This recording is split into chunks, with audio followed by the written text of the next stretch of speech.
Bangladesh issue সমাধান করতে BCCI কর্তাদের সঙ্গে সাক্ষাতে বসছেন আইসিসি প্রধান।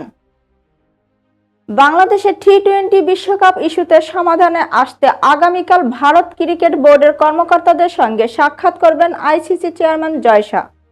এনডিটিভির এক খবরে একথা বলা হয়েছে। সূচি অনুযায়ী গ্রুপ পর্বের 4টি ম্যাচই ভারতে খেলার কথা থাকলেও নিরাপত্তা ইস্যুতে দেশটিতে দল পাঠাতে অপারগতা প্রকাশ করেছে বিসিবি। বিকল্প ভেন্যু হিসেবে শ্রীলঙ্কায় টাইগারদের ম্যাচ আয়োজনের জন্য আইসিসির কাছে চিঠি দিয়ে আবেদনও জানিয়েছে বিসিবি এরপর কয়েক দফায় চিঠি দিয়েছে।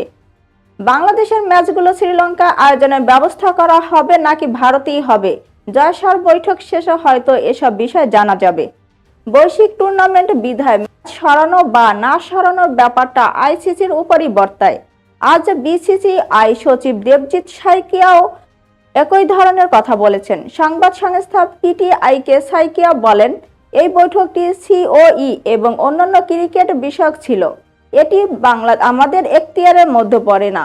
টি-20 বিশ্বকাপে বাংলাদেশের অংশগ্রহণ নিয়ে চূড়ান্ত সিদ্ধান্ত আইসিসি নিবে।